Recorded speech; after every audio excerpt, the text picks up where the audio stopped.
তালাক কার্যকর বলতে আসলে কি বোঝায়? তালাক কার্যকর বলতে বোঝায় আপনারা আর স্বামী স্ত্রী না। প্রশ্ন হচ্ছে কতদিন পরে আপনারা আর স্বামী স্ত্রী না?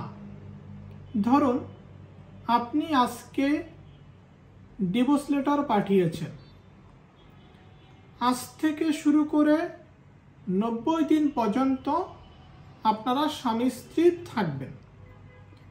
যেদিন ডিভোর্স লেটার পাঠিয়েছেন সেদিন থেকে 90 দিন পর্যন্ত আপনারা কি হাজব্যান্ড ওয়াইফ এখনো আছেন। যখন 90 দিন পার হয়ে যাবে, 90 দিন অতিক্রান্ত করবে, যেদিন নোটিশ দিয়েছেন সেদিন থেকে এই 90 দিন অতিক্রান্ত হওয়ার সাথে সাথে তালাক কার্যকর হয়ে যাবে। তালাক কার্যকর মানে হচ্ছে এই 90 দিন পরে আপনারা আর স্বামী স্ত্রী থাকবেন না। এটাই মূলত তালাক কার্যকর। এখন প্রশ্ন হচ্ছে এই যে 90 দিন, এই 90 দিন সময়ের মধ্যে যদি যিনি তালাক দিয়েছেন তিনি তালাকটা প্রত্যাহার করে নেন, মানে তালাক উঠিয়ে নেন, তাহলে কিন্তু তালাকটা কার্যকর হচ্ছে না। কারণ 90 দিনের আগে তালাক বা ডিভোর্স লেটারটা উঠানো হচ্ছে, প্রত্যাহার করা হচ্ছে।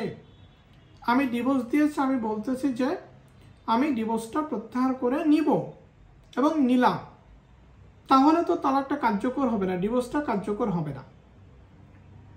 তাহলে তালাক কার্যকর বা ডিভোর্স কার্যকর বলতে বোঝায় যেদিন নোটিশ পাঠানো হবে সেদিন থেকে 90 দিন পরে স্বামী স্ত্রী সম্পর্ক থাকবে না। অর্থাৎ 90 দিন পর কার্যকর মানে হচ্ছে 90 দিন পর স্বামী স্ত্রী সম্পর্ক বিদ্যমান থাকবে না। এটাই মূলত তালাক কার্যকর। আমার কাছে অনেকে জানতে চেয়েছেন। আমি Mithun Shah, advocate, Bangladesh supreme court. আমি মনে করি যে আমাদের ছোট ছোট বিষয়গুলো একটু জানা দরকার এবং প্রত্যেকের এই ছোট বিষয়গুলো মনে হয় জানা দরকার।